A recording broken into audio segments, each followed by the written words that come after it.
então vamos para a nossa terceira aula, né?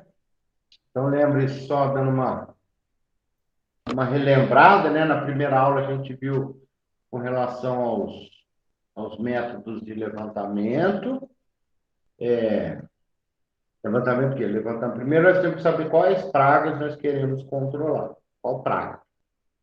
Lembra que a praga está associada à superpopulação e ao dano na lavoura. Então, a gente tem que saber qual praga a gente tem que controlar.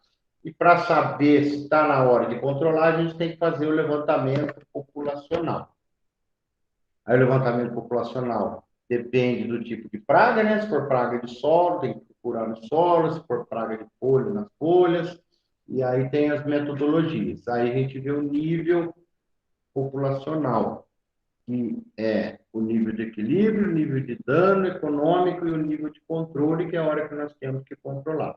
Aí nós falamos das metodologias que tem para controlar, e a integração de todas as metodologias é o MIP, o famoso MIP, Manejo Integrado de Pragas, né? Que a gente preconiza sempre, deixar o químico para o final, tentar as outras maneiras de controle, né? Biológico, cultural, físico, e, quando não possível, vamos no produto químico, que muitas vezes é inevitável, né? No defensivo agrícola. Não só químico, biológico também, né? Porque tem defensivo que é biológico também. Então, aí na aula passada nós falamos sobre os defensivos agrícolas, né? Falamos aí um pouquinho dos defensivos, e aí entramos na tecnologia de aplicação de defensivos, nós já vimos isso aqui na aula passada, né? E a gente, né, nós comentamos que a aplicação de defensivo é algo, é uma ciência, é uma tecnologia, tá? Por quê? Porque você tem que saber o alvo, ou seja, o local da praga que você tem que acertar, a dose que você tem que usar e a quantidade do produto que tem que chegar nessa praga, tá? Tudo isso de forma econômica, que dê um bom controle com menor contaminação ambiental possível, tá? Então, o que a gente quer? A primeira coisa é controlar a praga, tá? Para controlar, tem que ter alvo, dose e quantidade correta, de modo que eu tenha melhor controle com o menor custo e menor contaminação. Aí eu mostrei esse slide aqui na aula passada, né? Ou seja, a correta colocação do produto no alvo, né? Depende aí se é um inseto, se é um fungo, se é uma planta daninha, se é um ácaro, cada uma tem o local certo e a quantidade certa, tá? Então, tem o alvo e tem uma dose correta para fazer o melhor serviço, o menor custo, sem impacto ambiental, tá? Então, vamos lá para a parte nova. Então, ó, tecnologia de aplicação de defensivo é o conhecimento que proporciona a correta colocação do produto no alvo, a quantidade necessária de forma econômica, com o mínimo de contaminação de outras áreas.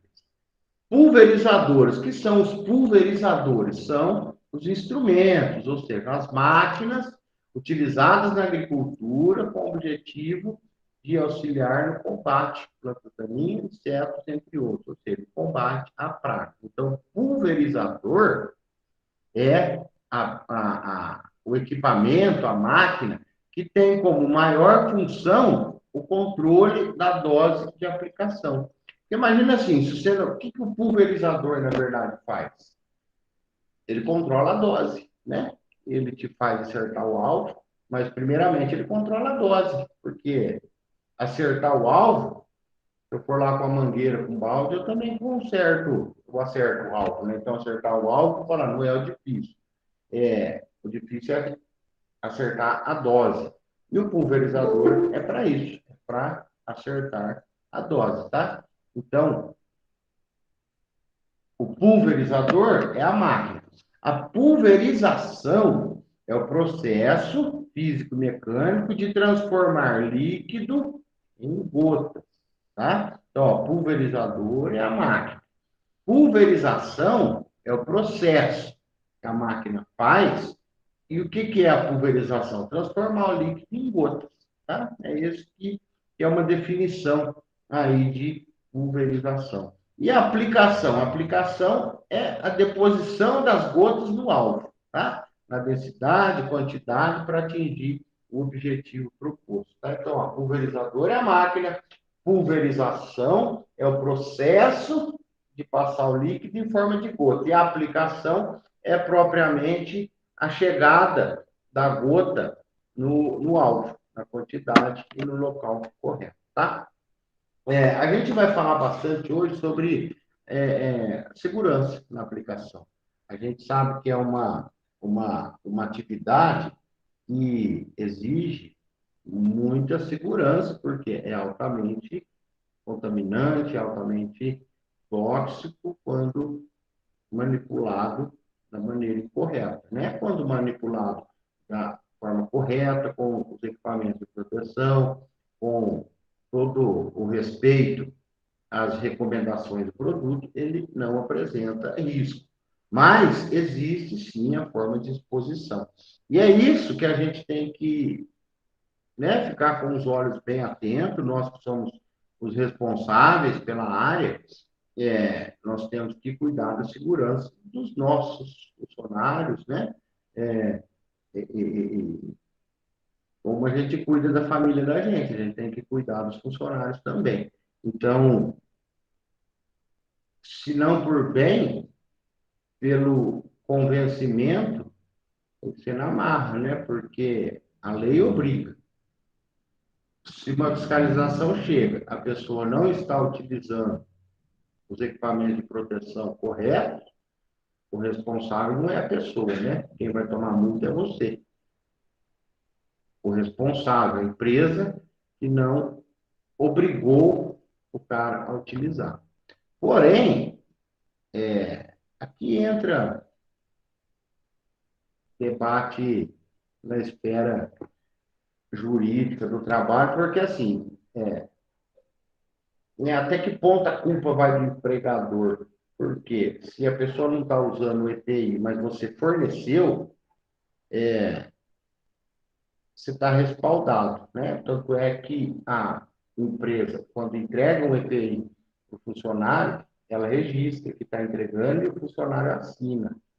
Então, teoricamente, o empregador está protegido e se uma fiscalização chegar e ele não estiver utilizando, você fala, ó, eu entreguei, mas eu não tenho condição de ficar o tempo todo monitorando, fiscalizando se a pessoa está usando. Então, a gente confia na pessoa. Porém, o Ministério do Trabalho pode achar que você sim tem obrigação de fazê-lo usar, não só de entregar. Então, aqui entra num. Mas, enfim, o cara que tem o EPI e não utiliza, ele é um verdadeiro negligente, né? Ele deveria, por amor a si próprio, utilizar os EPIs, né? Então, veja que eu me preocupo sim quando eu falo, às vezes eu fico insistindo não, né? Eu dou as minhas razões baseado na ciência quando eu começo a falar de defensivos químicos, né? Eu citei lá dos agrotóxicos, aula passada, que não adianta, que é isso que nós temos que usar, sim, acaba, né, tendo que...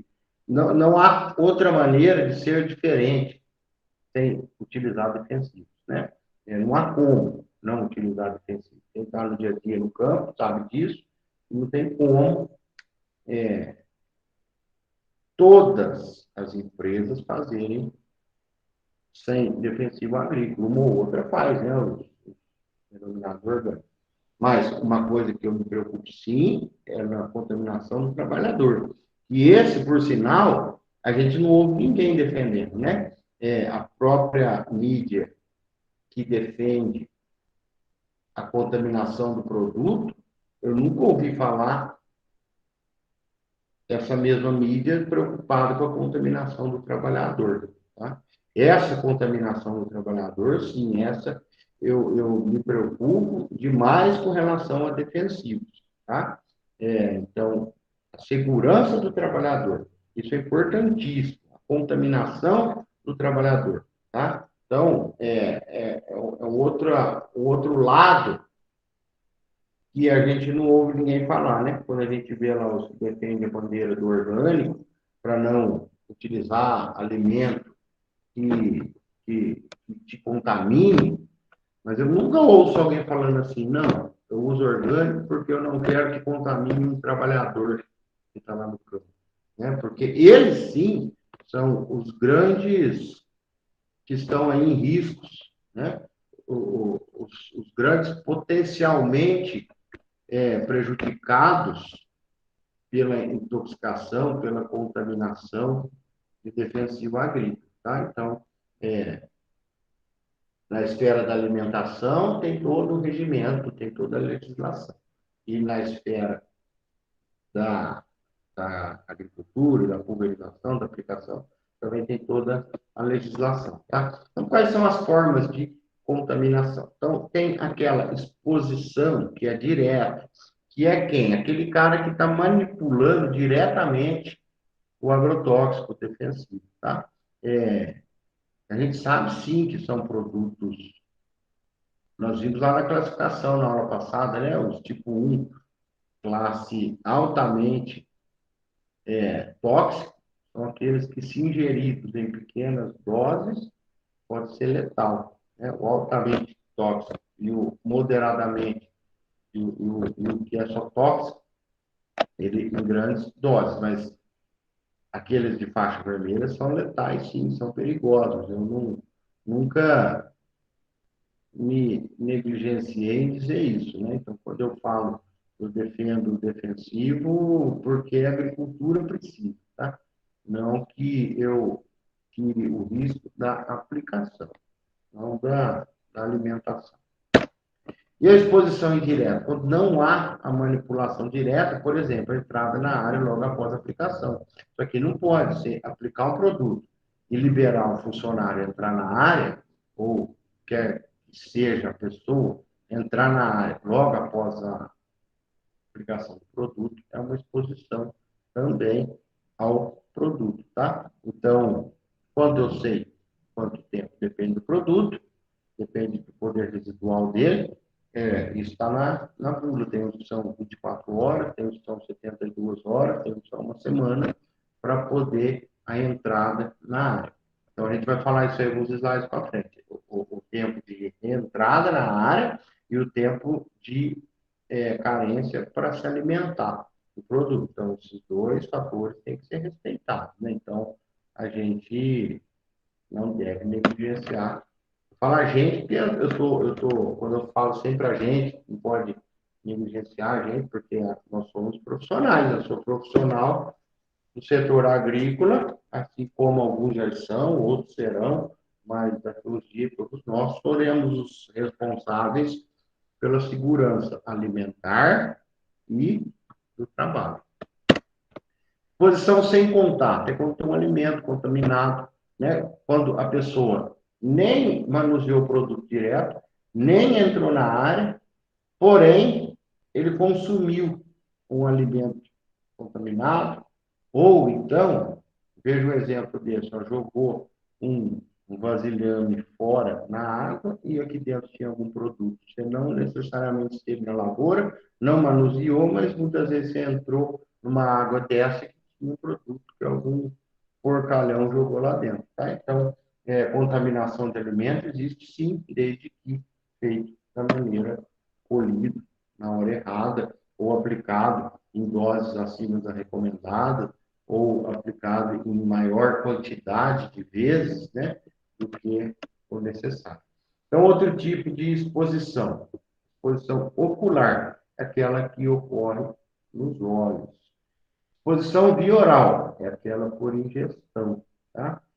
O tal do cigarro é um problema no aplicador, no cara que trabalha com defensivo, aquele que fuma é um problema, porque lá no campo ele não vai ficar torneira, água e sabão para lavar a mão para pegar o produto. Muitas vezes nem tirar a luva ele tira para fumar. Muitas vezes sobe e desce máscara para poder fumar. Então a gente até evita na prática. O cara fuma, a gente sabe que é um vício, não? Talvez o cara não consegue largar o vício, né? Não é tão simples assim Falar para ele, ó, você não vai fumar para trabalhar aqui. Mas tem que evitar permitir que uma pessoa fume, porque é o contato direto com a boca, né? Sem brincadeira, uma vez eu vi um, um sujeito que tinha um furinho na máscara aqui, ó. Eu perguntei para ele, o que é isso? Por que essa máscara está furada aqui? Ele falou, é para pôr cigarro sem precisar tirar a máscara. Ele me falou desse jeito. Furinho na máscara para passar o cigarro sem tirar a máscara. Eu falei, olha que beleza, não? Que beleza. Então é isso, contato, é exposição via oral. A exposição através da pele, ou seja, o produto entrar em contato com a pele. Não pode, não pode, porque o produto pode entrar na via, na corrente sanguínea e lá causar problema. É, não pode ter contato, você não pode estar com o braço desprotegido, e mesmo estando protegido, tem que evitar o mínimo esse contato, tá? É, falar que, né, é que eu estou lembrando agora, né? O, quando, é que vocês são mais novos, né? Mas não tem o cantor lá, Leonardo, né? Ele era uma dupla com o irmão dele, o Leandro e o Leonardo. O irmão dele, né, o Leandro, morreu de câncer e mostraram que o câncer veio, provavelmente, não sei se foi comprovado, mas veio que ele trabalhava com pulverização em, em tomate. Ele tinha uma fazenda, era empregado na fazenda lá, então ele aplicava defensivo no tomate, sem nada de EPI, sem roupa especial, sem nada. Ou seja, respirando e na pele, é, que ele pegou e desenvolveu uma doença, tá? Então, o defensivo, ele é perigoso sim, não é à toa que muita gente chama de veneno, tá? Mas, é o que eu disse, morte por defensivo pelo cara que manipula o defensivo, que aplica, se procurar na ciência, nós vamos até encontrar, né? Diferente do cara que consumiu algum produto que foi utilizado, tá? Então, só pesar isso na balança. Então, esses cuidados que nós temos que ter, se a gente for trabalhar um dia nessa área e com os nossos funcionários. Tá? Então, a exposição respiratória através do sistema respiratório. Aqui uma pergunta. Tem alguém que é da área aí? Não sei se tem alguém. Ou mesmo que não, o que vocês acham? Por onde mais contamina o trabalhador por defensivo? Nós já vimos que a respiratória é aquela que inala. E a dérmica, que é em contato com a pele. Qual que vocês acham que é mais contaminante, que causa mais contaminação no trabalhador? Eu acho que é a dérmica. A dérmica. Quem acha Acho que é que pela não? pele. O Márcio acha que é pela pele. E os demais aí? Alguém tem Eu acho que é opinião? respiratório, professor. Eu também acho que é respiratório. Inicialmente, eu acho que a respiratória dá mais problema do que a térmica. Tá 2-1. Tem mais? 2 para respiratório e um para dérmica. Eu Então, colocaria o respiratório também. você acha que é respiratória, né? Uhum. Assim, porque dá a impressão que respirando já vai direto para dentro, né? Isso. Então ficou. Ô, Márcio, você ficou sozinho, hein, Márcio? Ficou só você falando que é dérmica e Eu fiquei 4 sozinho. para respiratória. Mas o Márcio acertou. É pela pele, tá? Professor, sabe por que eu falei da dérmica? Eu, Ah, eu, te- eu temperava na fazenda de laranja. Na citricultura eu tinha o pessoal que fazia pulverização. E eu trabalhei na. Eu temperava, eu fazia calda, né? Montava a banca. Aí o tratorista encostava o tanque e eu que temperava a calda para ele. Chegava de tarde, quando eu tomava banho, eu começava a transpirar, o meu corpo cheirava o enxofre que eu usava lá na roça, ele transpirava, saía, parecia que estava saindo pela pele. quer ver? Por isso que eu já É, imaginei que era pela pele.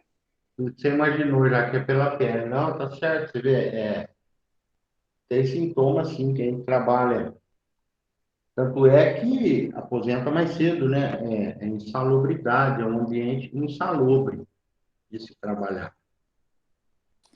Professor, Ah, a questão da proteção também, questão da respiratória, tem maior proteção, tipo, uso de máscara, essas coisas, do que na sim, térmica. sim, Então, exatamente. Tem uma proteção, e vamos pensar assim: respiratória, nariz e boca. É muito mais fácil se proteger do que a pele, né? A pele é o maior órgão do nosso corpo, é a pele, né? Considerando como um órgão é o maior de todos. Então, é muito mais difícil você tampar o corpo inteiro do que você proteger o nariz e a boca, né? O que você está falando. Tem mais opções aí de máscara.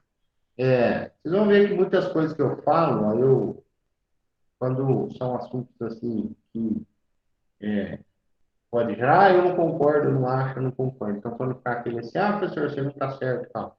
Então, eu sempre, vocês vão ver que eu cito aonde eu peguei, né? Isso aqui é uma monografia, né, conheço esse cara aqui, do Walter Pradella, aonde ele provou que a térmica é pior, tá? Então, por quê? Então, considerando que a exposição pela pele é maior do que a respiratória, algumas medidas de segurança têm que ser adotadas, além dos EPIs e dos EPCs. O que é EPI e EPC? Quem sabe? Os EPIs é equipamento de proteção individual e os EPCs para proteção coletiva. Exatamente. Muito bem, Márcio. Então, a gente fala muito, né, dá muito foco no EPI, mas o EPI, fala assim, é obrigação, todo mundo já sabe, né? Macacão, luva, touca árabe, máscara, bota, avental, manga comprida, tudo isso aí a gente vai, né, lá na frente tem, quando falar das embalagens, nós vamos ver quais os EPIs, mas a gente, às vezes, negligencia com relação aos equipamentos de proteção coletiva, que são alternativas que a gente encontra para diminuir a contaminação do trabalhador. Exemplos de equipamento de proteção coletiva. Veja o que esse cara fez, ó. Não tem o pulverizador postal, né, que todo mundo conhece, só que ao invés dele ficar com a lança na frente, ele passou para trás. Veja aqui, ó, reduziu 93% a exposição do trabalhador, né? É um outro trabalho aí, outra pesquisa. Ou seja, além do EPI, o EPI, ele está usando o EPI, que está todo dentro do vestimenta de EPI. Mas ele deu um plus a mais na segurança. E olha aqui, ó, 93%. Ou seja, ele jogou para trás o produto. Ele não jogou na frente dele. Quando ele joga na frente, ele não vai andar para frente. Então, ele joga em cima dele. Então, olha aqui ele está jogando para trás. Uma ideia, 93%. Veja aqui, ó. A pulverização feita para trás deixa, o trabalhador deixa de passar na área aplicada imediatamente após a pulverização. Olha aqui, ó. Pronto, ó. Onde está o spray? Está para trás. É um equipamento de proteção coletiva. É uma alternativa, foi encontrado e tem de fábrica, tá? Não é gambiarra. Carrinhos, ó, pulverizador. Olha aqui, tá? Espero um dia nunca encontrar um cara empurrando isso pela frente, né? Mas não duvido que um dia eu possa ver alguém empurrando o carrinho igual empurra carrinho de picolé na rua. Mas a ideia, além da barra, né, de ser um rendimento maior e tal, a ideia é jogar o pulverizador, jogar o produto para trás, tá? Então veja aqui, ó, aplicando para trás. Aqui é um outro equipamento que protege contra a deriva. Aqui também protege contra um herbicida, no caso, não aplicar na sua cultura, né? Então, isso que chama de pingente, que a gente chama de chapéu. Marcos, se você tiver alguns comentários aí, você que trabalhou na área, lembrar alguma coisa, você... A própria cabine do trator, professor. Então, nós vamos chegar Principalmente, lá. né? A própria cabine, ela protege também lá. Exatamente, exatamente. Então, vamos chegar lá. Mas bem lembrado, isso aí. Então, são equipamentos de proteção coletiva. Isso aqui tem dupla função, né? Além de que, por exemplo, qual que é a finalidade desse chapéu ou pingente aqui? É o de Napoleão, fala. Por exemplo, aqui ó, tem um A, e aqui está a hortaliça. Se o herbicida pegar na hortaliça, vai matar. Então, com esse chapéu aqui, ele cobre, ele coberta ali somente a planta daninha e sem ter perigo de espirrar na sua lavoura, tá? E agora aí, a pedido do Márcio, ó, e nos tratores, né? Então, nós estamos falando da pulverização manual, temos aquelas ideias ali, e nos tratores, a posição da barra e a presença da cabine. Veja aqui para a gente ter uma ideia. A barra, ela pode estar atrás, na frente ou do lado. Veja esse aqui, ó, uma cabine aberta, com a barra lateral. Olha onde está essa barra, embaixo do pé dele. É a pior forma, é a pior configuração de um trator que pode existir, é essa, de um pulverizador. Barra lateral e cabine aberta. Veja aqui, ó, a exposição de produto no tronco, contaminação dérmica pela pele, chega a 38%, nos braços 30% e nas pernas 23%. A pior configuração que existe, se você tiver uma dessa na empresa, pelo menos tira a barra daqui, ó, se você não conseguir fechar a cabine. Mas essa é a pior configuração. Veja essa aqui, como já diminui a contaminação. Ó. Vamos ver a primeira, era 38, 30 e 23. Essa caiu para 28, 20 e 13. Já diminuiu bem. A cabine ainda é aberta, mas pôs a barra de pulverização atrás. Ou seja, melhorou mais, já diminuiu bem a exposição da pele. Cabine fechada, pulverizador lateral. Reduziu muito, leva lá era 30, 23 e 13, ó, caiu para 18. 30, 23, 18. 18, 10 e 8. Caiu bem quando fechou a cabine. Porém, a barra está na lateral ainda. E aí a melhor das configurações, obviamente, é essa. Cabine fechada, pulverizador lá atrás. E aí, zero contaminação ainda não. Olha que 4%, 7% nos braços e ombro, mas muito melhor do que os 40% quando a cabine é aberta e a barra é lateral, tá? Então, essa configuração do trator é importantíssimo com relação à contaminação, tá? O cara, vamos falar assim, o que trabalha com a barra traseira, com o trator fechado, ele, em 10 dias de trabalho, ele tem o contato que o outro tem em meio período, né? Então, essa configuração é muito importante, ó. Então, ó, tem barra dianteira, cabine fechada, aqui, ó, cabine aberta, barra traseira, tudo bem, mas a cabine aberta. Aqui tá bom, ó, tá lá atrás, o traseiro tá longe, mas a cabine ainda tá aberta.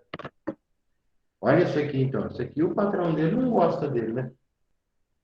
Ouro pulverizador. Tá certo que ele tem um guarda-chuva aqui, ó. Você põe um pulverizador na frente com a cabine aberta, é um atentado contra a saúde da pessoa.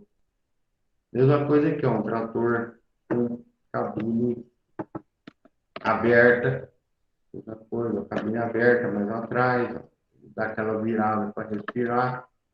Você vê, propaganda de equipamento. Esse aqui é o melhor, né? Fechado com cabine traseira. Mas e aí, eu consigo pôr uma cabine, eu ponho. Veja aqui, ó, cabine, um bom sistema de vedação reduz 90% a exposição da pele do trabalhador com relação à cabine aberta. Olha aqui, 90%, hein? Mas 10 ainda escapa, né? 10 ainda ao perigo de contaminação. Olha aqui, essa aula eu vou falar bastante disso aqui, já estou falando, né, de segurança do trabalhador. Isso aqui É fundamental, isso é nosso. Mas eu não tenho cabine, como é que eu faço? Compra e põe. É caro? Não é caro. Quando deve custar uma cabine, alguém sabe? Sabe aí, Márcio, quanto custa uma cabine para pôr? É difícil alguém Não põe, sei, né? professor, não faço ideia, viu, de preço. Ó, eu vou chutar. Cadê o...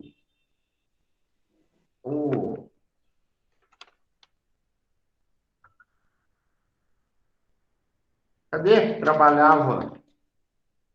Ah, não, é na outra turma. É na turma 51. Quem que é vendedor de trator na turma 51? Eu perguntar para ele. Mas eu falo aí, deve custar uns 15, 20 mil. Acho que é por aí, uns 15 mil, acho que compra a cabine dela. Eu pus essa foto aqui, que eu particularmente né, já comprei cabine e a empresa trabalhava, e essa marca aqui é excelente lá de Catanduva. Um cabine você compra, se o trator vem sem cabine, você compra e instala. Você reduz o,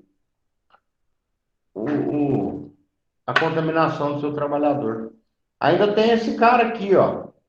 Olha, esse aqui entrou pé, o outro tinha braço, tronco e pernas. Esse aqui, quando ele trabalha dessa maneira, a exposição também é alta, né? Ele está diretamente em contato. Não adianta falar que não vai espirrar no pé, que não vai espirrar na calça, né? Tem essa exposição e é ambiente insalubre. Tem um quadro da Andep que mostra assim, qual que é o seu risco? Risco do trabalhador. Se o produto é altamente tóxico e a sua exposição é alta, o risco é alto. Se o produto é altamente tóxico, mas você tem uma baixa exposição, seu risco é baixo. E também, se a toxicidade é baixa, mas sua exposição é alta, seu risco é alto. E se ambos forem baixos, obviamente é baixo. Tá? Então, você veja que são fatores assim, que nem só a toxicidade do produto é o risco, né? Então, além da toxicidade do produto, com relação à exposição, à vestimenta, à utilização dos equipamentos de proteção individual e coletivo, tá? Isso é o que a gente vê menos, né? Pessoas preocupadas, né? Todo mundo falando, não, aqui a gente não compra, nosso país não compra produtos, alimentos que utilizem defensivos altamente tóxicos, mas pode ter baixa toxicidade, para o trabalhador, eu estou falando, né? Que a gente ouve pouca defesa do lado do trabalhador, ele lá está correndo risco, mesmo se for um produto de baixa toxicidade, tá? Então, ó, durante essa pergunta eu vou dar uma melhorada. Durante a pulverização, qual que é o maior motivo de intoxicação do trabalhador? A deriva, tá? Então, a deriva é o que mais causa contaminação, intoxicação, tá? Então, nós vimos lá os equipamentos que protegem, mas a deriva ainda é o grande problema. O que é a deriva? É arrastar a gota fora do alvo no momento da aplicação. Olha que bonito, ó, essa foto.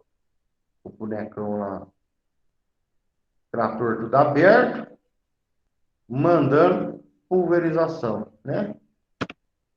Olha aqui, que bonito, que interessante isso, né? O cara vai aplicando no nariz dele e andando, né? Vai pulverizando e ele está pulverizando ele praticamente, né? Aqui, ó, um jogando o outro, aí no que esse aqui vira para cá, o de cá vem e passa em cima do produto, isso aqui é pura contaminação, né? Porque é deriva. Você não pode ter essa névoa de produto saindo aqui, ó. Olha aqui, ó. Camiseta, uma camiseta no nariz, que a gente não pode aceitar. A gente tem que interferir sim, tem que dar uma de chato. Apesar que em qualquer empresa,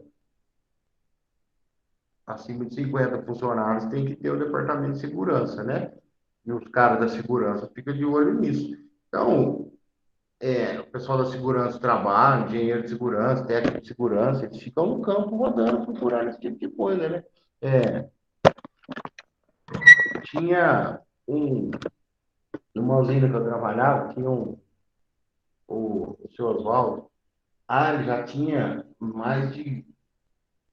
Ele já devia ter uns 50 anos já na área de segurança do trabalho. É, ele. E todo mundo, né? Podia ser gerente, podia ser carregado, supervisor, quem fosse, se tivesse lá na área, tem que estar usando. Por exemplo, você está na área de colheita, você tem que pôr perneira. A perneira que protege a canela ali, né? A caneleira. Aí ele andava com um talãozinho. Era um talãozinho, vamos chamar assim de multa, né? Ele notificava, quem ele via sem, notificava. O pessoal morria de medo dele. E não importa, até gerente, ele parava para conversar com você assim, né? Você estava ali vendo o serviço, aí ele parava do seu lado, papapá, papapá, papapá, e aí, a hora que ele vira as costas para te falar tchau, ele põe no seu bolso a segunda via da notificação. Ele está te entregando, a primeira via vai lá para o escritório, fica lá junto com a sua pasta, duas daquela já é uma advertência, primeiro ele só notifica, a segunda já é uma advertência, e o cara que tem advertência já vai sendo penalizado, né, pode até ser mandado embora a justa causa. Então, ele andava com o carrinho dele, e eu estou dizendo por mim mesmo, né?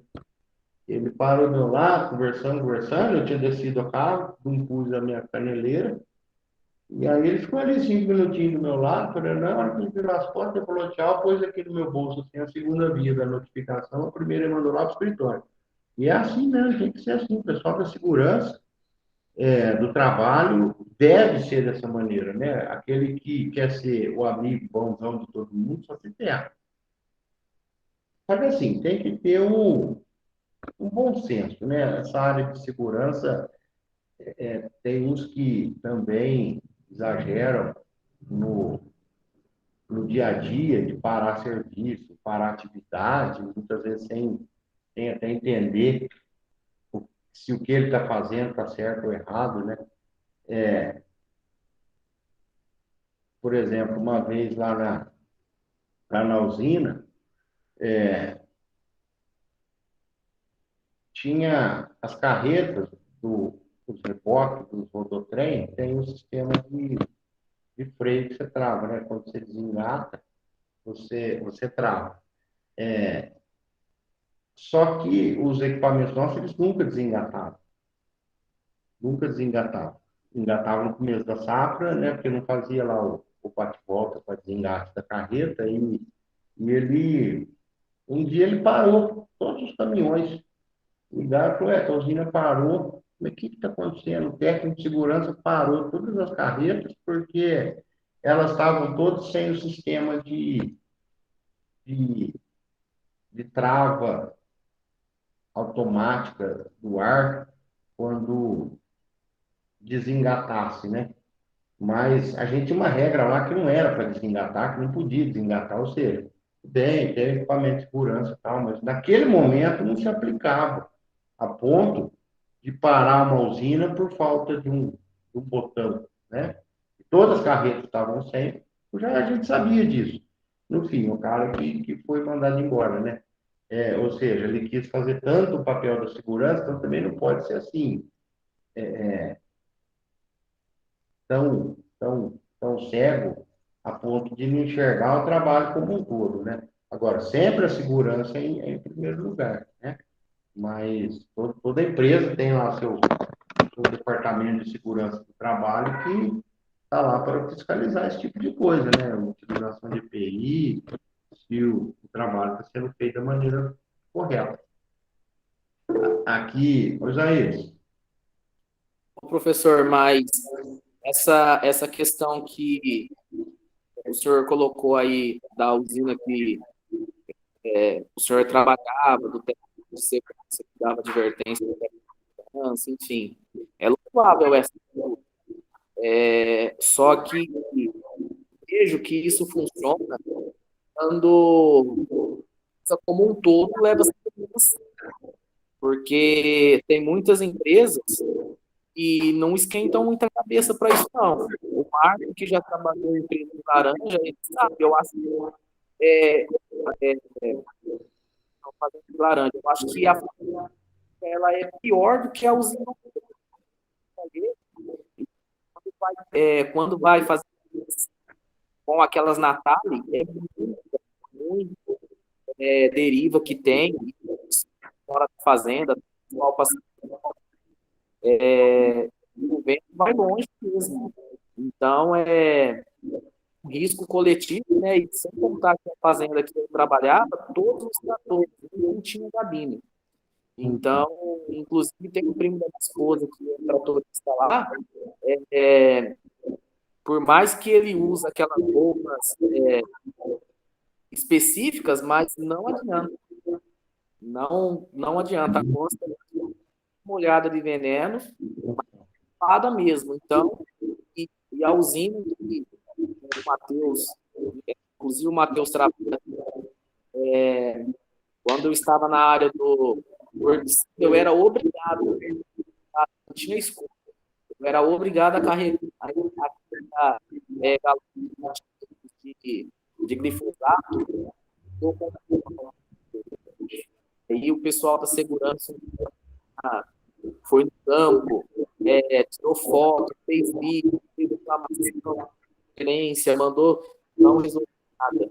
Até hoje está assim. Então, quer dizer, por mais que a gente treinamento, por mais que a gente seja, até mesmo quem é da segurança fica de mãos atadas, porque a usina não sabe desse, sabe de todos os riscos e não e faz vista grossa.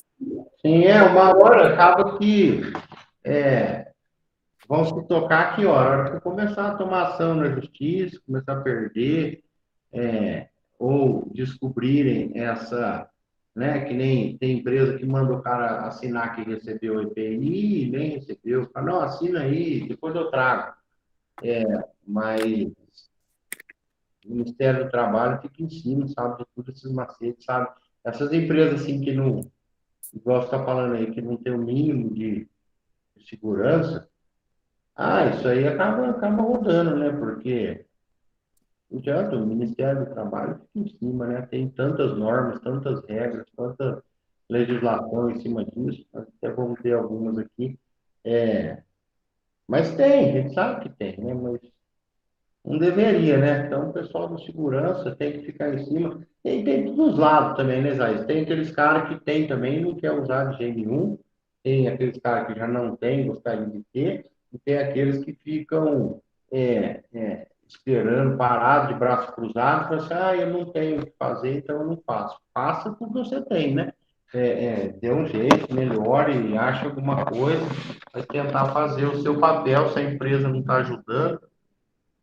Tem que tentar, mas acontece tudo isso aí, sim. Tem empresa que não faz direito, tem funcionário que não faz direito, porque não tem uns que tem, mas não quer fazer, e tem uns que tem e fica esperando, reclamando que não tem. Então tem de tudo, mas é isso aí sim, ô Isaías. Legal, obrigado pelo depoimento aí que você já teve lá na área.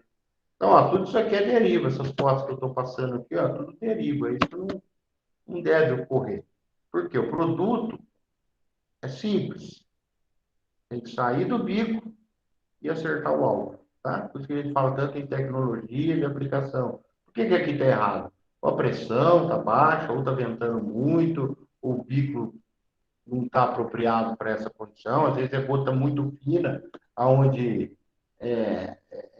tem um mínimo de vento, no vento não pode trabalhar, nós vamos falar isso aí. Então, ó, isso aqui, ó, parece que ele está jogando calcário, né?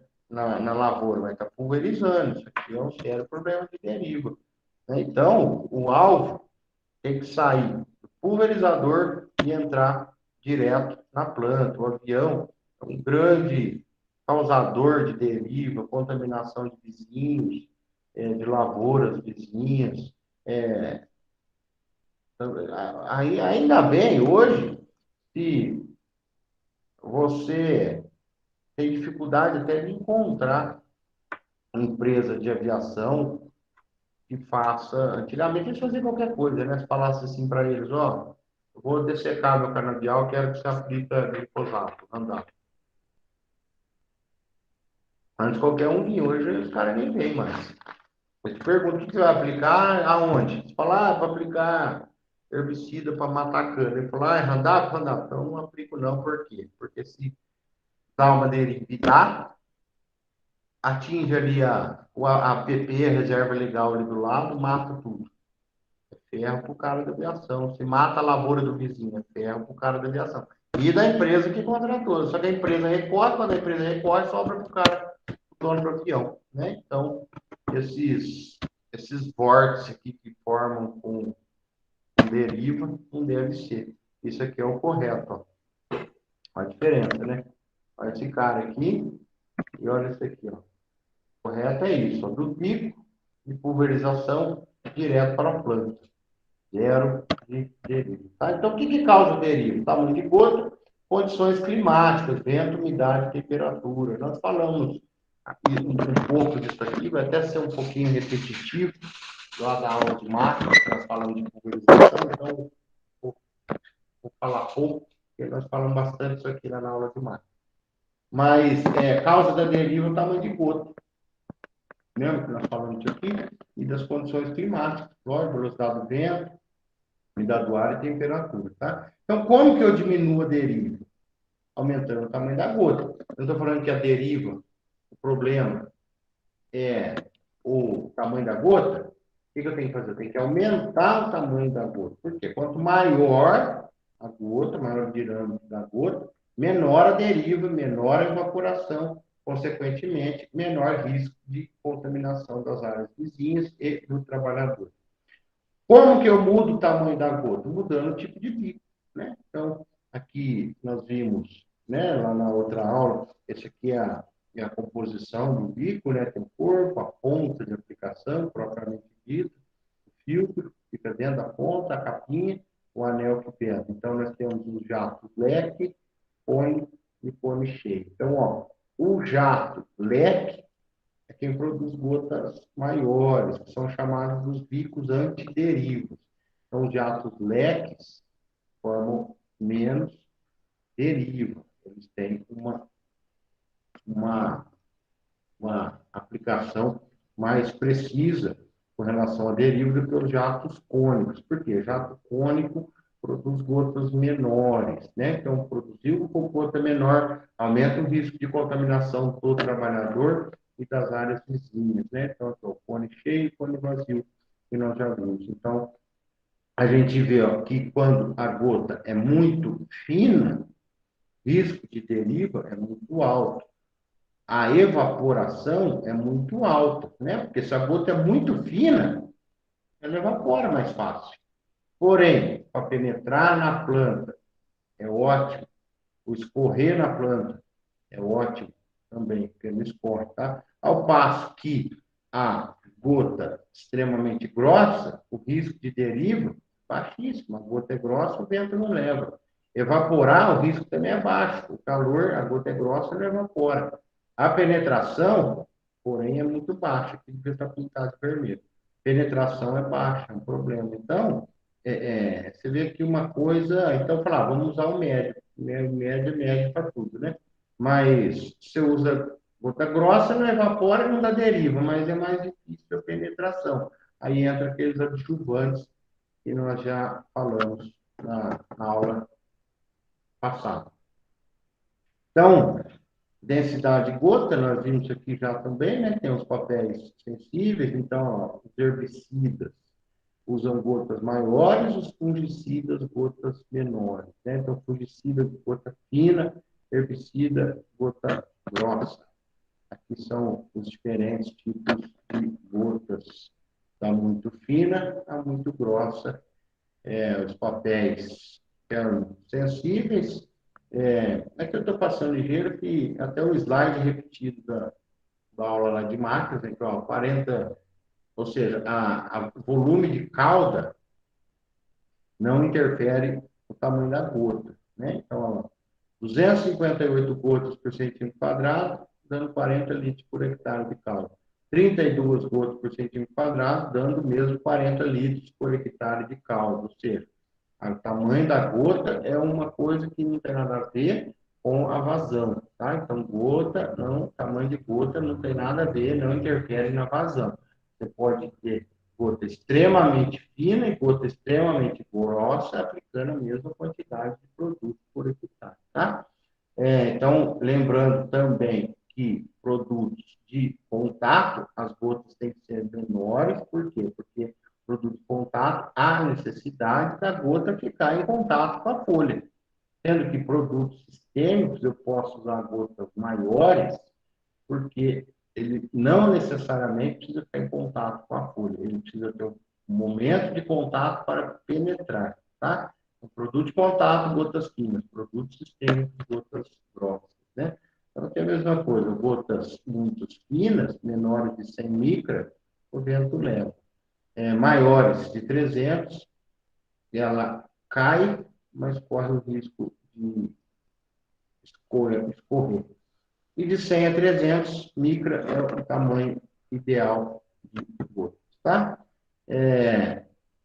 Nós já vimos esses slides também, o modelo do bico, eletrocônico, o ângulo de pulverização, então todas as informações ficam na ponta, né? O nome do fabricante, o material que é feito, então tem material de cerâmica, bico de poliacetal, bico de aço inox, bico de nylon, bico de latão.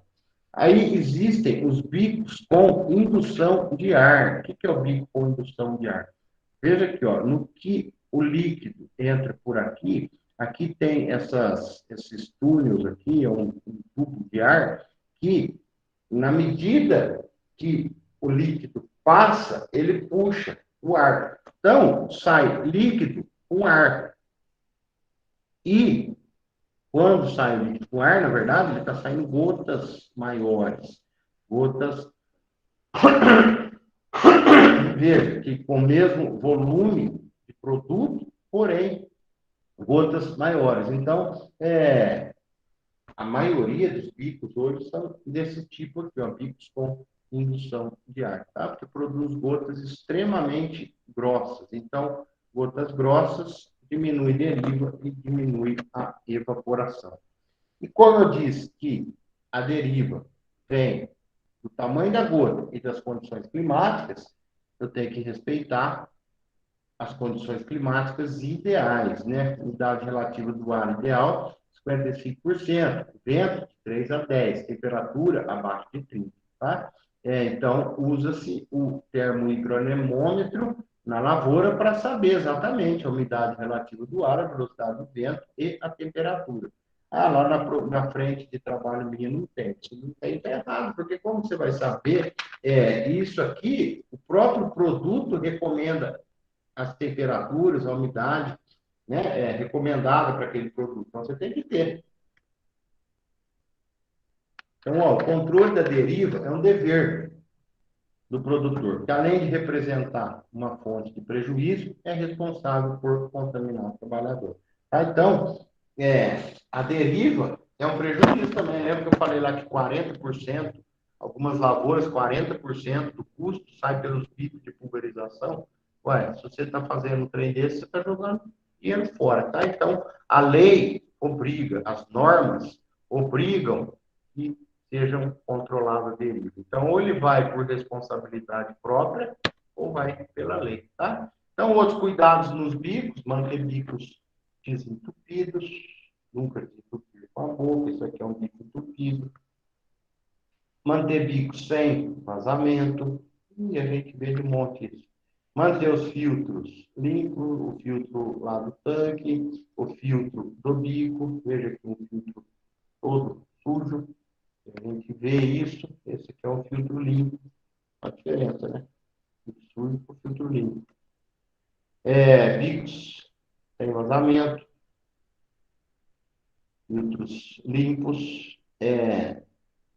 Os principais problemas nos pulverizadores do Brasil, achei interessante essa informação, não é nova, mas não deve estar muito longe disso.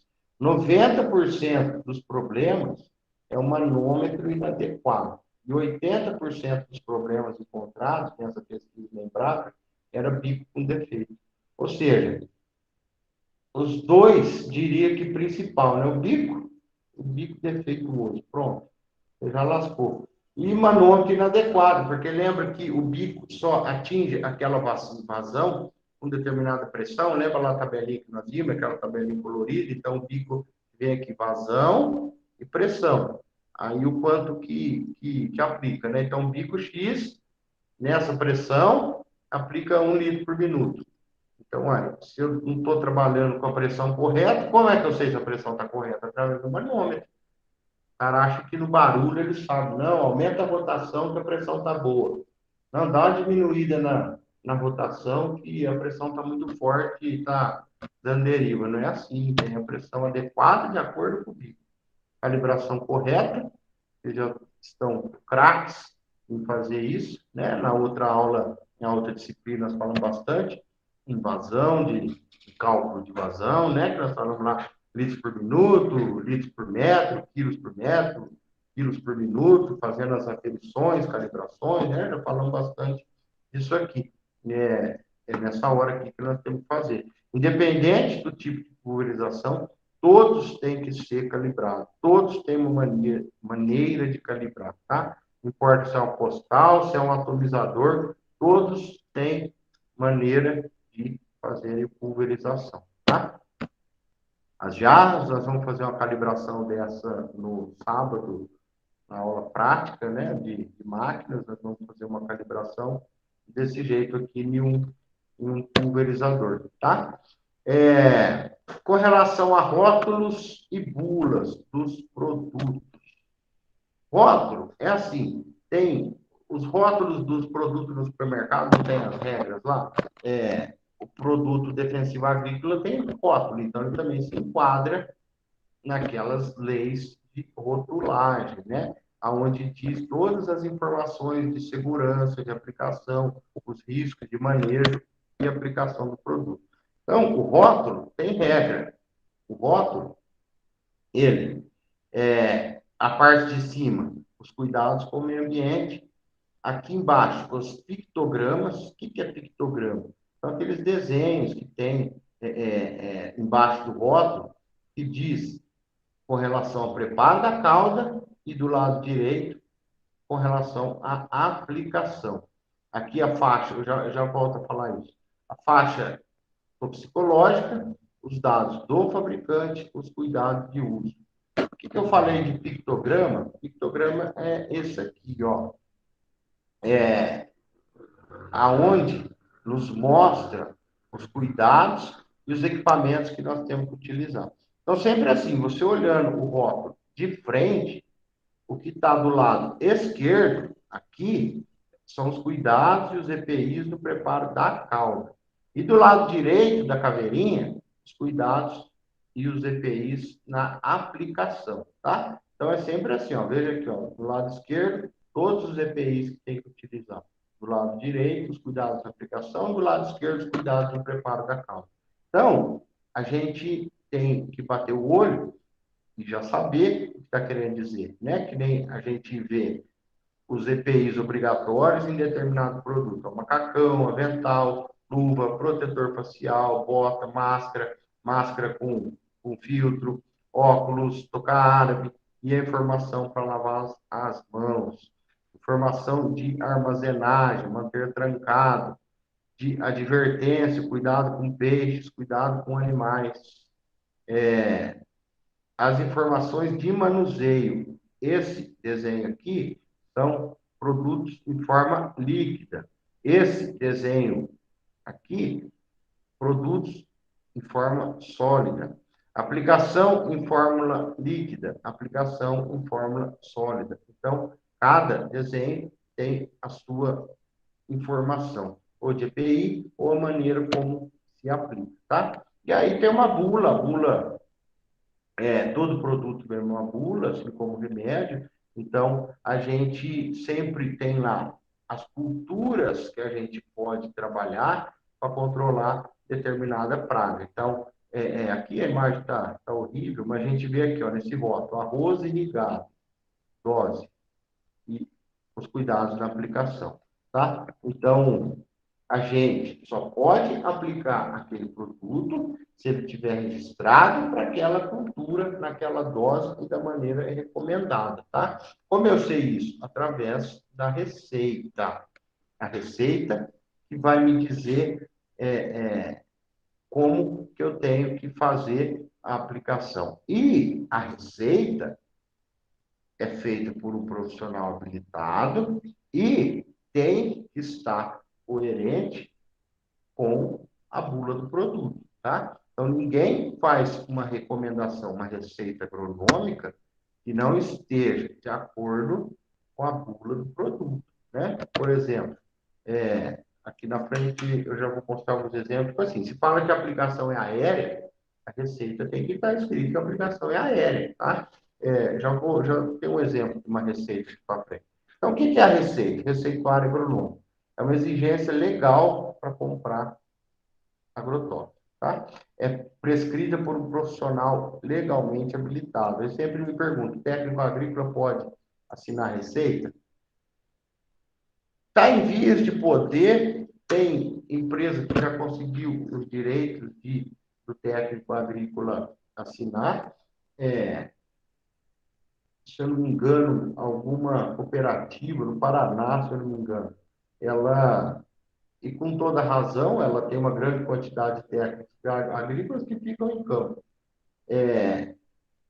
E não podem assinar, e quem assina é um agrônomo que fica atrás da mesa no escritório da cooperativa.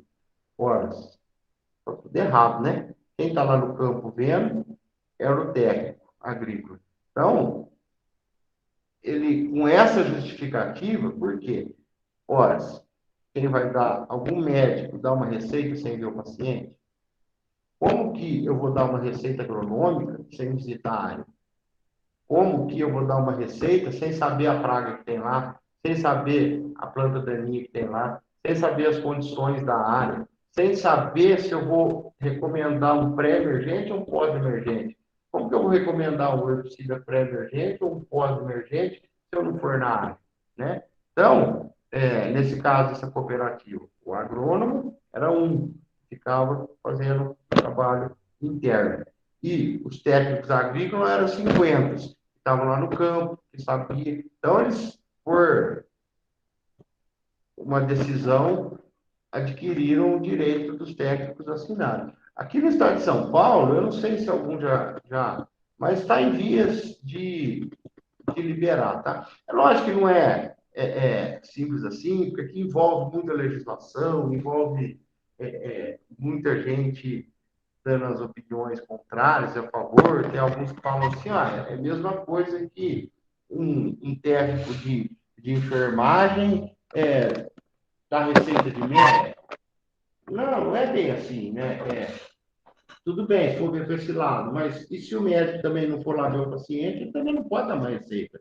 Então, se for ver, os dois lados estão errados, né? Então, aqui é um amplo debate e dá bastante controvérsias ainda, mas a lei hoje fala isso aqui, ó, conforme estabelecido desde 89. Compete a engenheiro agrônomo e engenheiro florestal prescrever a receita agronômica. Aqui fala que os técnicos agrícolas são habilitados a assumir a responsabilidade técnica na aplicação. Tá? Então, o que ele está querendo dizer aqui é que a responsabilidade da aplicação passa a ser do técnico, mas não na confecção da receita. Tá? Então, isso é o que é válido hoje. Tá? Mas, ou seja, o técnico agrícola tem a função e obrigação de se cumprir o que está na receita. E a receita, o engenheiro que fornece. Então, hoje a lei fala isso, mas está tendo exceções. Até por conta disso, que tem empresas pequenas, não tem um agrônomo. Aí o que ele faz? O sindicato pode dar uma receita para ele, a Emater, uma casa agrícola da prefeitura pode dar a receita para ele. Só que aqui, o cara tem que visitar a área, né? que é o problema? A gente, às vezes, estou falando em empresa, né? Mas a gente vai nessas lojas agropecuárias aí, você pede um produto, você pedir a receita, ele te dá a receita ali na hora. Sem saber onde você vai aplicar, está tudo errado, né? Mas nas empresas, como funciona a receita? A receita tem que estar no usuário final. Por exemplo, lá na aplicação, na frente de trabalho, aonde está aplicando o produto, tem que obrigatoriamente estar com a receita agronômica. Se chegar uma fiscalização, a primeira coisa que eles vão pedir é a nota e a receita. Por quê? Porque na receita vem o número da nota do produto, de retirada do produto. Então, é no usuário final tem que ter a nota. No caso, o caminhão que está levando do almoxarifado lá para o campo, ele não precisa estar com a receita, mas o caminhão que está lá no campo aplicando precisa estar com a receita. O caminhão que está trazendo o produto da fábrica para revenda, esse não precisa ter receita, porque ele não vai aplicar. Agora, no caminhão que está indo lá aplicar o produto, aí precisa ter a receita, tá? Então, a receita obrigatoriamente tem que estar junto com a aplicação. Tem que acompanhar a operação, tá? Quem está aplicando tem que ter a receita, obviamente, tá? Então, para quem não cumprir a lei, tem diversos tipos, né, de penalização. Você pode perder seu diploma, você pode tomar multa, tem a legislação, as penalidades são das mais brandas às mais rígidas aí, né? Então, ó, o produtor, quais são os maiores problemas que encontra, né? Maior de todos, aplicação em cultura que não é recomendada. A maior punição que existe é o quê? Você está aplicando um produto que não é recomendado para aquela lavoura. Nós vimos isso aqui lá, quando eu abri lá o site da Agrofit, lembra que nós fizemos lá a agricultura de precisão, abri o site da Agrofit, lá mostra produto tal e quais culturas, fala soja e algodão. Aí você fala assim, nossa, mas controla soja, algodão, eu tenho o mesmo problema lá no meu milho. Não pode, se o produto não está registrado, mesmo que seja o mesmo ingrediente ativo, mesmo que seja a mesma praga, mas no herbicida a gente vê muito isso, né? Herbicida tem registro para algumas culturas, mas às vezes o mato está em outra cultura, né? Você tem lá sua plantação de mandioca. O mato que deu é o mesmo que está na cana. Você não pode lá aplicar na mandioca se aquele produto não está registrado, entendeu? Então, esse é os maiores erros e motivo de atuação, é esse, aplicar produto em cultura que não é recomendado, tá? Então, aqui, ó, as outras penalidades, né? De deriva, falta de utilização de EPI, armazenamento incorreto, equipamento diferente do recomendado, ou seja, está falando que é para aplicar tratorizado, você está aplicando manual, uma postal. Não pode, né? Se lá na receita está escrito que é para aplicar com máquina, você não pode aplicar na mão, né? Na receita vai estar exatamente o jeito que você tem que aplicar, tá? Aqui um exemplo de uma receita. Então, aqui, ó, isso é uma receita agronômica. Então, aqui é o nome da vendedora, quem comprou foi José da Silva, quem vai aplicar, Antônio José. CPF dos dois, local da aplicação, nome da fazenda e endereço da fazenda. Recomendações técnicas, produto, andar, diagnóstico, infestação de braquiária, cultura da cana, dose de aplicação, 5 litros por hectare, equipamento terrestre, pulverizador de barro, aplicação imediata, carência não se aplica, porque é um dessecante e não tem carência para colher, você não vai colher. Área a tratar, 15 hectares. Quantidade a retirar, 75 litros. Calda de 200 litros por hectare. Aqui está na receita. Assim tem que ser. Tá? Pior ainda se não tiver receita. Outra coisa. Veja, ó.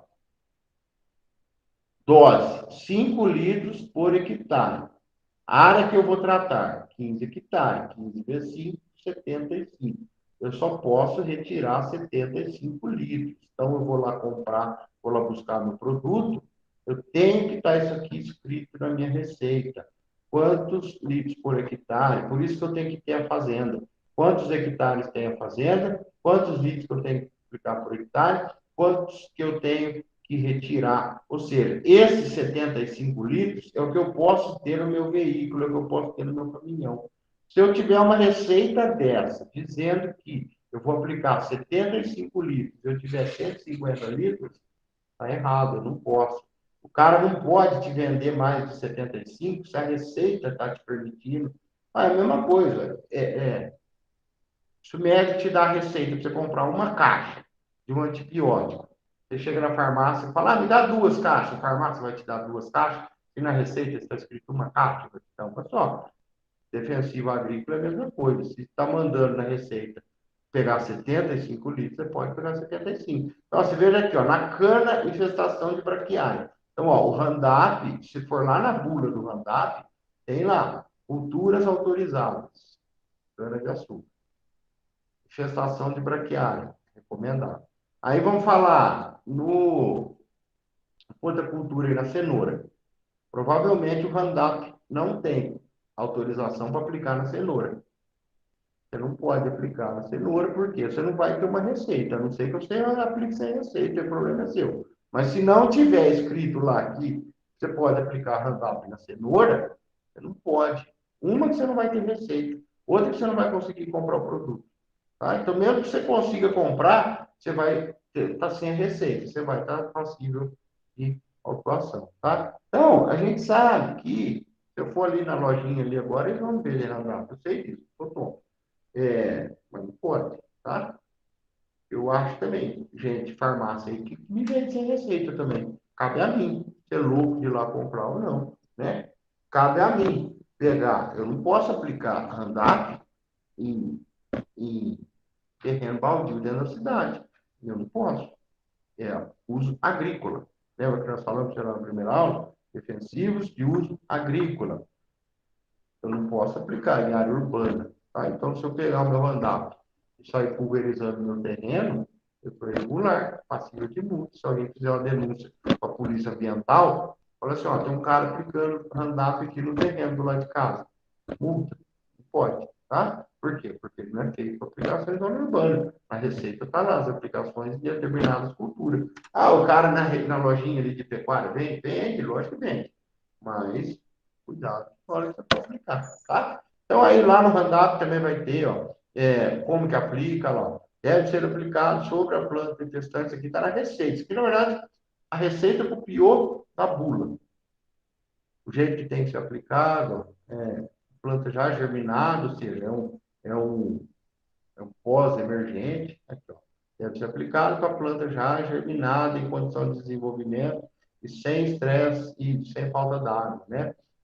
O melhor período é na floração do mato, enfim, temperatura inferior a 27, umidade acima de 70. Ó, informação quanto ao manejo integral de pragas, sempre utilizar os outros defensivos, para todas essas informações estão na receita e está no rótulo, tá? Ó, equipamento de proteção individuais obrigatórios. Está lá na receita. Por quê? Porque está lá no rótulo. Destino da embalagem. Após executar a tríplice lavagem, devolver em tal local. Na receita, vai estar escrito aonde você tem que devolver, tá? A embalagem vazia.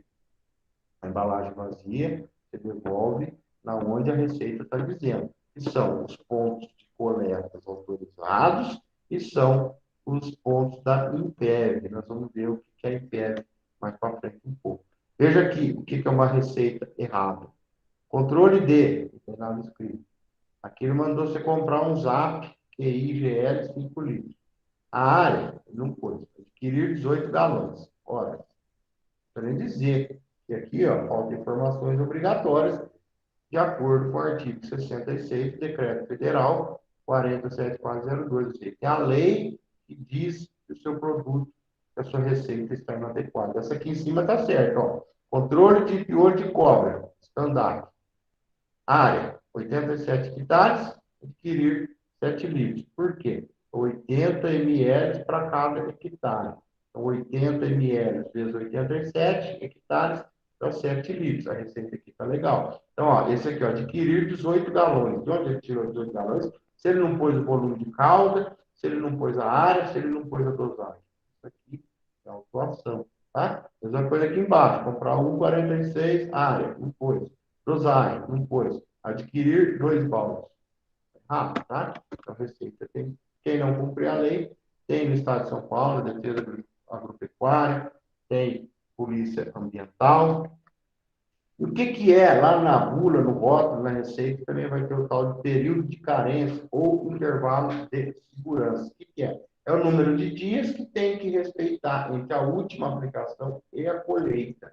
Isso vem na bula do produto.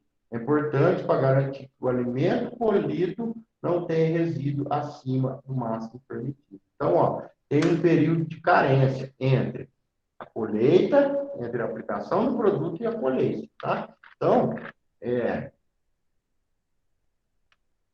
isso tem que ser respeitado. Por quê? Se você aplicar, colher, vender e a pessoa consumir, vai estar com níveis elevados, né? Aí sim vai fazer mal. Aí sim nós estamos fazendo coisa errada.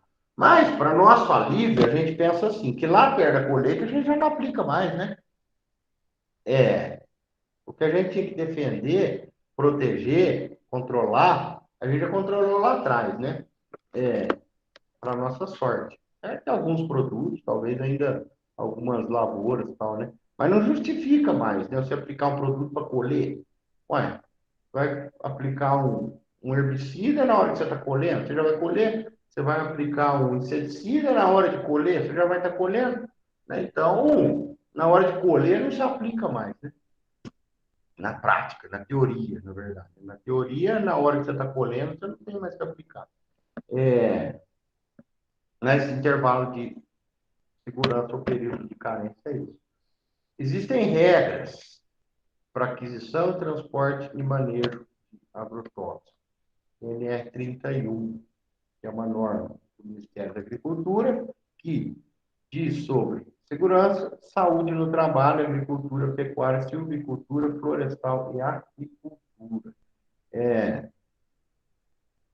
eu abrir a norma aqui, vocês acham Vocês estão vendo a norma aqui ou não? Aberta para vocês, vocês estão no slide? Não, tá vendo? Tô vendo. A norma no PDF aqui? Isso, não é? Você está vendo eu passar a norma para frente aqui? Ou não? Não, eu não. Não, agora não. Deixa eu mudar.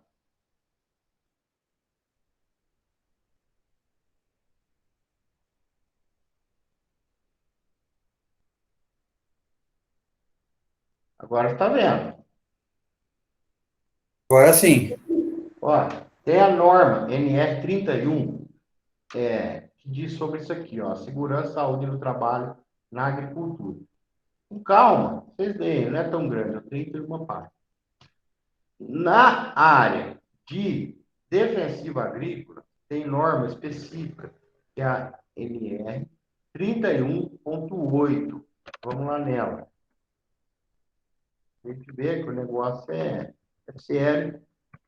Então, quem for empresa aí, vocês já vão chegar amanhã e perguntar se está desse jeito. Ó, NR 31.8 diz exatamente sobre agrotóxicos, adjuvante e produto. Então, eu não vou ler tudo, né, para não ficar cansativo, eu vou mostrar um ponto fundamental aqui, ó. Então, eles consideram aqui que essa norma vale para o trabalhador que está tendo exposição direta e essa norma vale para o trabalhador que está tendo exposição indireta. Por exemplo, o motorista do caminhão está levando, ele está tendo exposição indireta. Exposição direta é o cara que está lá aplicando, né? Então, aqui fala a lei, ó, que é proibido manipular sem que esteja registrado, manipulação por menores de 18 anos é proibida, tem que afastar a gestante desse tipo de trabalho, é vedada manipulação em desacordo com a receita, em desacordo com o rótulo e bula, norma, lei,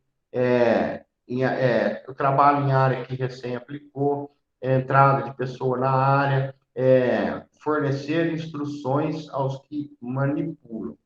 Aqui eu quero chegar, olha aqui, ó, empregador rural equiparado tem que proporcionar capacitação sobre acidentes com agrotóxicos. A capacitação prevista nessa norma deve ser proporcionada aos trabalhadores que têm posição direta, olha aqui, mediante um programa de capacitação com carga horária mínima de 20 horas, sendo permitido no máximo 8 horas por dia durante o dia de trabalho. Com o seguinte conteúdo: conhecimento das formas de exposição, conhecimento sintomas de intoxicação, informações sobre rotulagem, medidas higiênicas, uso de vestimenta, limpeza. Então, ó, o programa de capacitação tem que ser desenvolvido a partir de materiais escritos, apresentados em linguagem adequada. São considerados válidos os treinamentos de capacitação desenvolvidos por órgãos e serviços oficiais, extensão rural, instituições de ensino e do Senar, tá? Eu vou parar por aqui. Por que eu frisei esse assunto? Resumindo o que está escrito na norma. Todo mundo transporta, manipula, prepara calda, tem que ter NR31. O motorista, aquele treinamento de NR31.8, isso está lá escrito na lei. Todos que trabalham com defensivos, seja armazenando, seja transportando, principalmente aplicando, tem que ter 20 horas de treinamento documentado, assinado, com certificado e atestado e documentado, tá? Então, existem treinamentos, é lógico, eu vou dizer que o CPA tem treinamento, tem que ser uma escola capacitada, ou o Senar, ou algum órgão do governo que treine. Então, ó, vocês já vão chegar amanhã na empresa, vocês podem perguntar. Todos que estão nessa cadeia dos agrotóxicos passaram pelo NR 31.8, se alguém não passou por esse treinamento de 20 horas com aqueles itens que eu mostrei, a empresa está irregular. Pode ter uma denúncia, pode ter o que for. Eu tenho que ficar mandando o pessoal lá para o CPA fazer treinamento, todos os meus funcionários, todos os caras que estão lá, não. Você treina uma pessoa da empresa. Aquela pessoa vai receber um certificado de agente multiplicador. Aí, essa pessoa vai treinar os demais, tá? A lei não diz que todos os seus funcionários têm que ir lá na instituição de ensino. A lei diz que tem que ter um agente multiplicador desse treinamento, que esse agente deve ter sido treinado por uma instituição de ensino.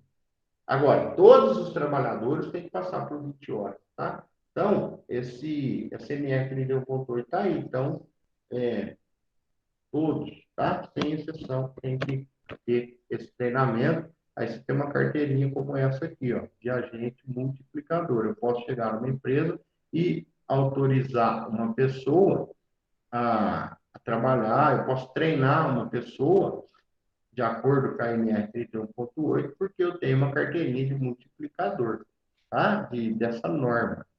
E dentro da empresa, alguém tem que ter essa norma e todos os funcionários têm que estar treinados com essa carga horária, tá? Por exemplo, vamos falar de transporte, né? Transporte tem toda a NR 31, diz exatamente como que tem que ser o transporte, tá? Veículo em bom estado, motorista qualificado e treinado, com a rota definida, com todas as sinalizações do caminhão, não pode estar junto com animal, com pessoa, com alimento.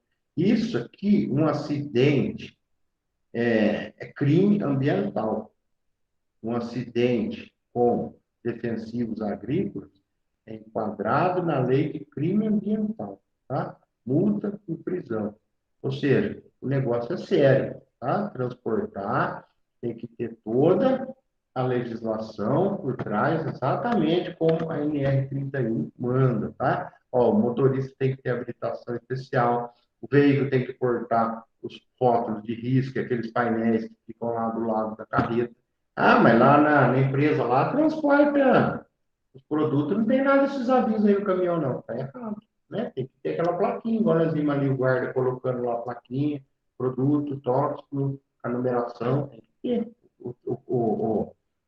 a carreta que treina isso, kit de emergência com os EPIs, equipamento de proteção, cone, placa, sinalização, lanterna, pá, ferramenta, treinamento da NR 31.8, tá? Não sou eu que estou dizendo, a lei, a NR 31. Vocês chegam lá, baixem na internet, coloca lá, NR 31, vai aparecer aquela que eu abri ali agora, um PDF. Ali diz como tem que ser o transporte, como tem que ser o treinamento, como você tem que ter tudo, tá? Esse transporte aqui, por exemplo, isso aqui não pode, esse tipo de transporte. Por quê? Porque não é um veículo apropriado. Esse aqui, ó, fez um... Aqui, do ponto de vista, ele pode, se ele transportar aqui, por quê? Porque ele está num compartimento isolado, longe de animais e longe de outros. Essa carreta aqui é legal, ele usa de bombeiro e usa de água para preparar os produtos. Então, aqui ele pode levar, porque está num compartimento separado. Ele só precisa pôr as placas de sinalização que ele está carregando produto perigoso, nesse caso aqui. E o armazenamento, de qualquer jeito? Não, a NR31 também te ensina. Tem que ser sob estrado, separado de outros tipos de produto, afastado da parede, utilizar os EPIs, respeitar empilhamento, longe de moradia, somente pessoas autorizadas. Então, vê, ó, tem que ter toda essa sinalização, tem que ter o lava-olho, todas as placas de aviso, conforme NR31 te obriga. Veja aqui, ó, tem que ser ventilado, tem que ter essa calçada, tem que ter o sistema de ventilação, tem que ter o sistema aqui de coleta em caso de vazamento, para não ir para o meio ambiente, em cima de estrados, longe da parede, pilhamento máximo, o armazém também não pode ser do jeito que a gente quiser, em todas as normas que a NR31 manda. Preparo da cauda, olha que beleza, os três. Quem que vocês acham que é o chefe aqui, ó? Dos três aqui, quem que é o chefe?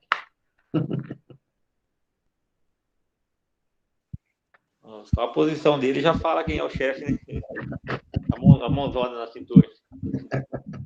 Exatamente. Tá de ver com a barriguinha para frente, assim, é o chefe, ó. Olha que beleza, preparando os produtos, né? Carne mais para fora que para dentro, parece que está preparando a calda. Aqui, ó, tem equipamentos apropriados para preparo de calda, ó, com EPI, tudo mais, lá no campo, ó, carreta adequada, produto adequado, misturador, tá? Tríplice lavagem. O que é a tríplice lavagem? Antes de você descartar o produto, você obviamente, coloca ele lá no pulverizador, um quarto de água, agita bem e volta essa água. Volta não, né? Despeja lá no pulverizador, né? Não adianta nada você lavar e jogar no chão, né? É contaminado do mesmo jeito. Então, você, um quarto de vezes, joga no pulverizador. Repete isso 3 vezes. No final, você faz um furo embaixo da embalagem e devolve no ponto que a receita está mandando você devolver. Tem outro tipo de lavagem sob pressão, onde se aplica um jato de água sob pressão, e aqui essa água da lavagem volta lá para o tanque do produto. E a logística reversa é a devolução. Como eu disse, tem os postos da Imbev, ou a Imbev credencia usinas de reciclagem. E você tem que devolver naquele ponto. Antigamente o pessoal falava que era lenda, mas não é verdade. E as embalagens são rastreadas com chip, sim, tem embalagens que são rastreadas com chip, sim. Você larga lá na sua propriedade, você está ilegal, eles podem lá achar. Se você... Bom, tem um vídeo aqui que já mostra tudo isso. É um vídeo curtinho, fala da Império, fala sobre a devolução das embalagens, fala do rastreamento das embalagens. Você não consegue comprar, por quê? Tem que dar baixa. Quando você vai pegar uma levada nova de produto, você tem que ter dado baixa na nota anterior, você tem que ter devolvido os outros produtos. Em algum momento, você tem que ter devolvido os outros produtos, por quê? Porque isso dá baixa naquela embalagem vazia. Então, hoje tem o rastreamento de todas essas embalagens. Desde sua criação, o INPEV contribui sensivelmente com a conservação do meio ambiente e com a sustentabilidade do agronegócio no país. É graças à dedicação de todos os elos da cadeia que o Brasil é o país que mais destina embalagens vazias de defensivos agrícolas. 94% das embalagens plásticas primárias têm o destino ambientalmente correto. É também referência mundial em logística reversa. 1992, a indústria de defensivos agrícolas, de forma proativa, iniciou um estudo para entender o fluxo de suas embalagens para a gestão de resíduos pós-consumo. Era o começo do sistema Campo Limpo.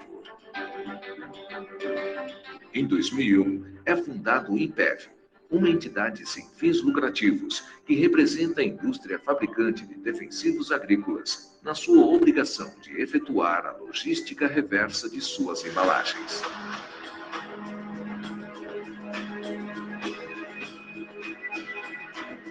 O desafio do sistema Campo Limpo está em acompanhar e suportar o crescimento da agricultura, coordenando a logística reversa das embalagens vazias de defensivos agrícolas.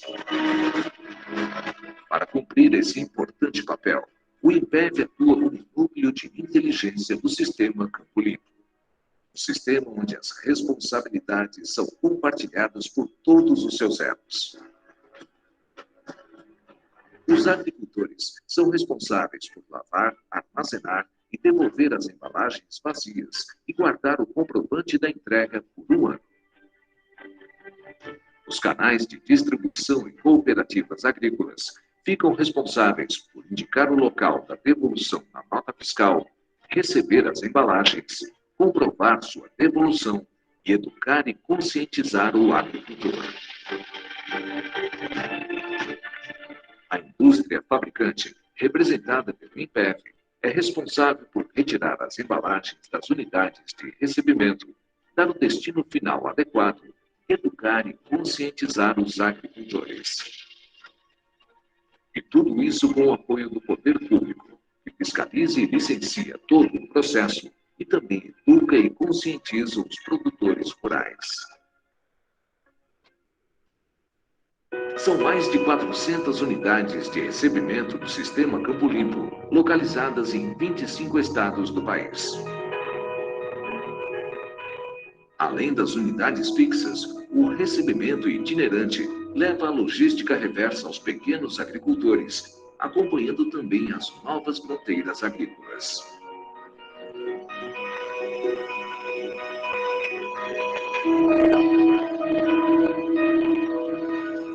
O INPEV investe na educação e conscientização. E o Dia Nacional do Campo Limpo é um exemplo disso. Mais de 1 milhão de pessoas participaram das atividades, desde a instituição da data no calendário oficial.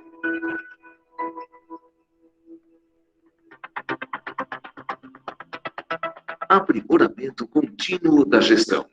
É isso que o permite seguir avançando, em sintonia com as novas tendências e tecnologias. O Sistema de Informação das Centrais, o SIC, desenvolvido pelo INPEV, permite o gerenciamento diário das informações da entrada das embalagens nas centrais de recebimento, passando pelo seu transporte até a destinação final. A tecnologia empregada no gerenciamento do sistema permite a rastreabilidade das embalagens em todas as etapas do processo. O agricultor também pode agendar a entrega online por meio do ADEV. Cada embalagem vazia, Cada caminhão carregado é gerenciado pelo sistema e tem seu destino pré-definido. Atualmente, 11 recicladores em todo o país são responsáveis por produzir novos produtos a partir das embalagens recicladas.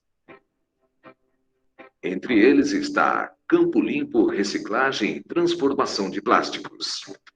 Idealizada pelo INPEV em 2008, a fábrica fecha o ciclo de vida do produto dentro do próprio setor agrícola, produzindo novas embalagens para defensivos agrícolas a partir da resina reciclada proveniente do sistema. O fim de uma embalagem é também um novo começo. A Ecoplástica é prova disso.